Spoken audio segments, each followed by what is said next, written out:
Hey, that chair looks pretty familiar, doesn't it? Maybe not. Well, it looks pretty familiar to me, and if you ever watched any of my videos before I joined the Four Eyes Furniture YouTube channel, then maybe you've seen it before too.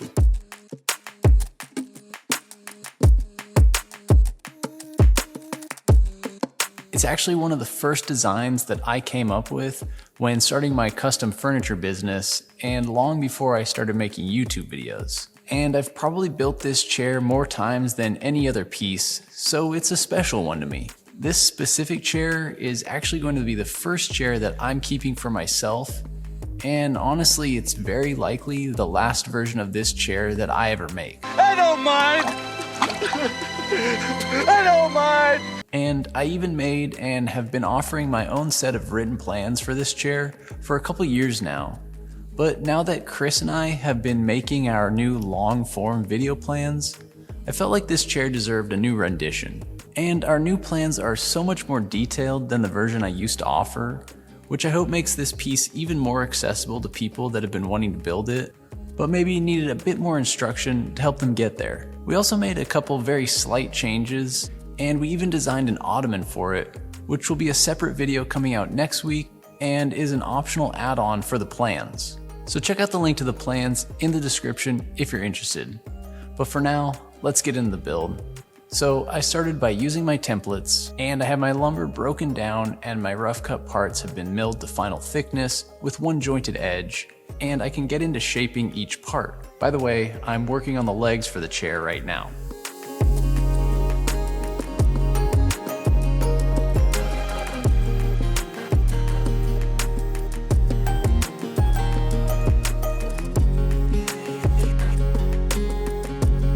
Templates and a couple router bits are my preferred way to get my parts to final shape. A few passes with a template bit, then one final pass with the flush trim bit, and I have a smooth shaped edge on each part, and I can then move on to cutting the joint faces on the table saw.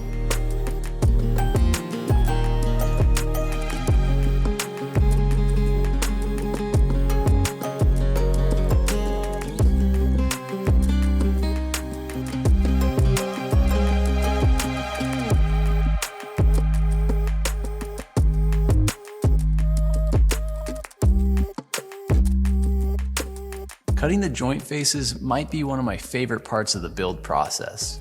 There's just something satisfying about having a part with two clean edges and two long messed up ends that then get trimmed nice and clean. So let's go ahead and set up a couple table saw sleds to do just that. This is definitely my preferred method to make these cuts, and using the templates to set everything up makes it pretty foolproof. And I would know because it works for me. The front and back legs just require a single cut, as they'll get trimmed to length later, and the arm parts will get a second cut using a stop block on the sled to make sure both arms are exactly the same length.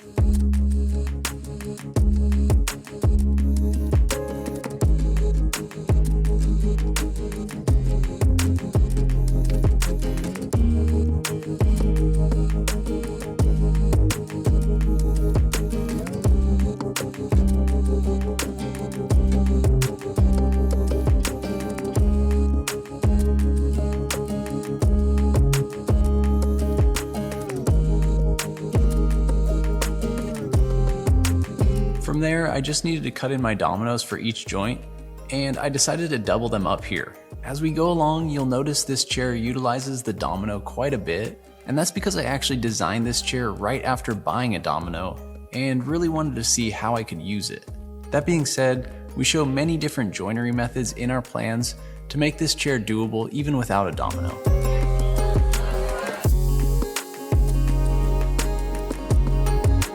So with all of the mortises cut in, it was just a matter of gluing up the leg assemblies. And for glue ups like this, I like to use these little clamping blocks. The company I bought these from no longer makes them, but it's really easy enough to make your own.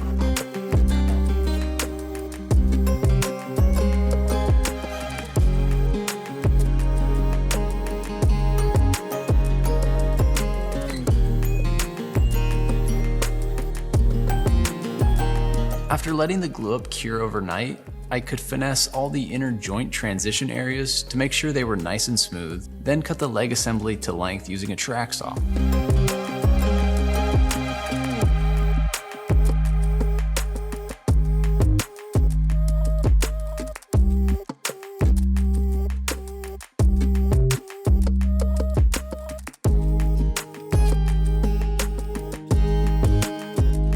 And sure enough, just like that, we have 2 leg assemblies. From there, it was time to start working on the seat, and I like to start with the seat side parts. The process to make these is basically identical to the legs. The only difference is that I'm using 3/4 inch thick material, and there's only 2 parts on each seat side assembly. So to speed up the process here, let's cue the montage.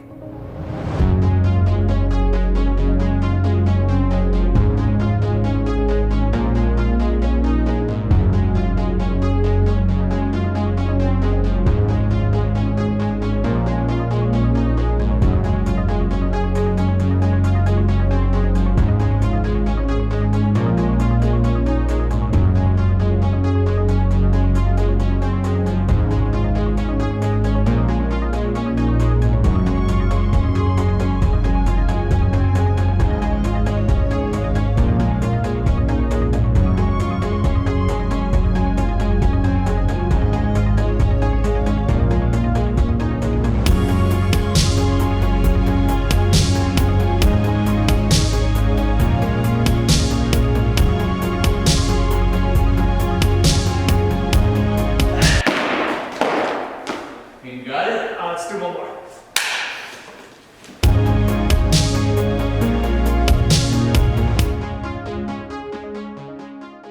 Alright, with the seat sides finished, I could then get back to work on the 2 seat panels, which are made up of 4 walnut frame parts and 4 beech center slats for each panel. The process for making the 2 seat panels is relatively easy from a fabrication standpoint, as everything is just rectangles. The tricky part is keeping everything organized and making cuts in order. Essentially, it comes down to cutting all the same length parts at the same time. Easy enough concept to keep straight, but like I mentioned before,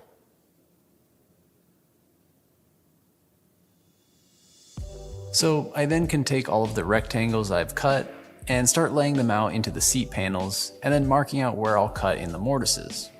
I use 2 dominoes at each end of each vertical piece, and the only trick here is that I offset the 2 outside walnut parts by just a bit, maybe a 1/16 or so. What this does is, after the glue up, it leaves me with a long reference edge to place against my table saw fence to trim both my seat panels to final width, which you'll see here in a second. So once I have all of the mortises cut, but before I glue up each seat panel, I first need to add a few roundovers to some of the edges that won't be fully accessible afterwards. So I knocked those out on my router table, then could get to gluing up both panels.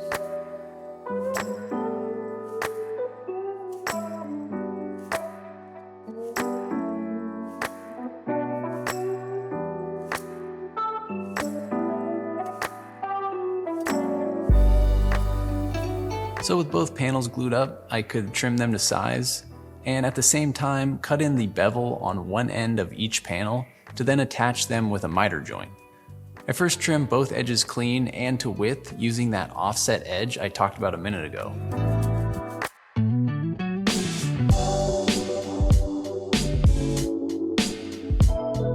I can then set my blade angle to match my seat side templates, since the angle between the seat panels needs to match the angle of my seat side assemblies.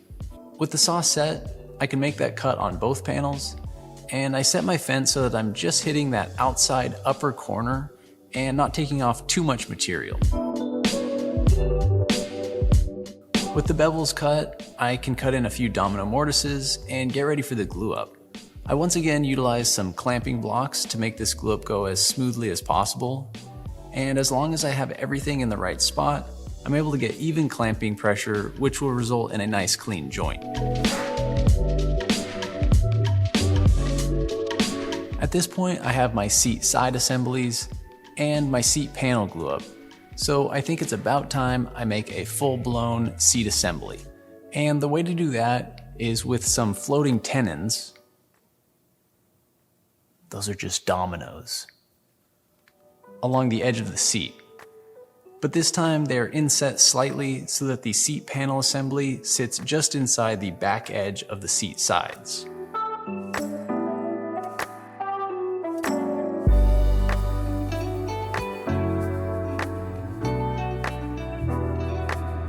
Real quick, before I hammer in all of these dominoes,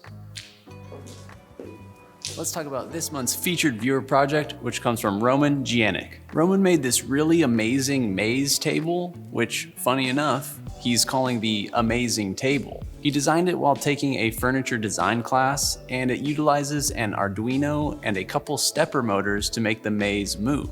Sure beats the little wooden mazes I remember playing with as a kid. So if you want to see more pictures and read more about this piece, go check out our website, which we'll link to in the description. We're going to be featuring a new project each month, and we're happy to be using Squarespace to help us build the website. Both Chris and I have been using Squarespace to build and maintain our websites for years now, and honestly, it's one of the best choices we made when starting our businesses. At the time, I had no idea what I needed to do to build a website, but Squarespace makes it super easy to get up and running with plenty of professional looking templates to choose from, as well as making things like purchasing domains really simple. Squarespace also has plenty of e-commerce tools to help you grow your business, things like inventory management, a simple and secure checkout process, and unlimited products allow us to easily manage online transactions and not get bogged down with mundane tasks so that we can devote more time to doing the things we enjoy, like making lounge chairs or a crazy maze table. So if you're thinking about starting a website, or even if you already have one,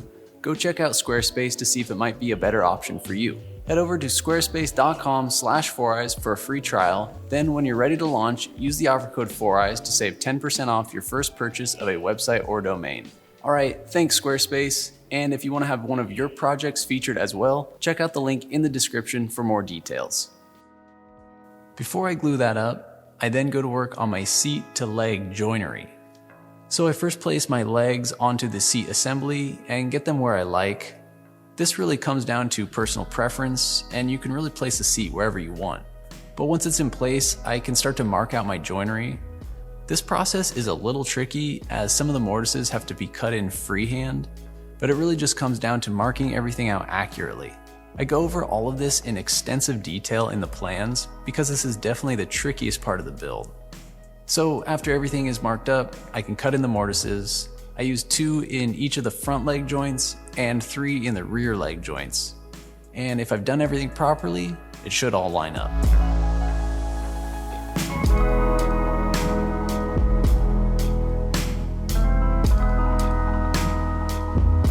Before the final glue up, there are just a couple things left to do. I need to finish off the final edge details. So I put the last couple of roundovers on the top edge of the seat back and the front edge of the seat bottom. I also added a thumbnail profile to both the seat side parts and the legs. And I do this with a large roundover bit that isn't lowered all the way to take a full cut.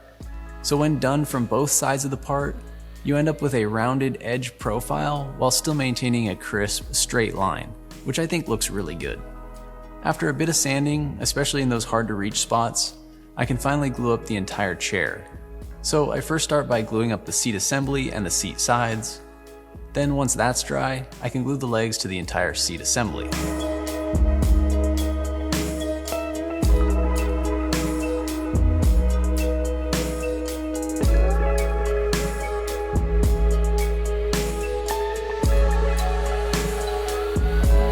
And after that, it's just some final sanding, adding some finish, and this one's pretty much done.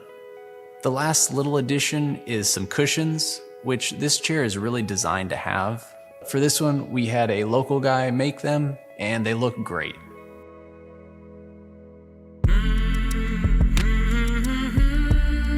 All right, hang with me for just a second. I'm gonna get a little sentimental. I have to say it's a little bittersweet making this chair. On one hand, I'm happy to bring it back and offer the design to hopefully even more people and give it the in-depth set of plans that it really deserves. But at the same time, it kind of feels like I'm saying goodbye to it. I named this chair after John Glenn, the first American astronaut to orbit the Earth, and now with the amount of people that have built this chair over the last couple years, in its own way, it's kind of made its own orbit. And I'm truly thankful to everyone that's watched our videos, sent us an email or a message, supported us by buying our plans and building our designs. I'm truly thankful. It's a crazy feeling knowing there are a whole bunch of these chairs out there, and hopefully a whole bunch more to come. And even though this might be the last one that I ever make, it doesn't feel quite so bad when I know it's gonna live on with all of you now. So, one last time, from me and Glenn, if you ever decide to make this chair. You all done, man? Yeah, man. Yeah, I'm done. I'm gonna shoot my stuff.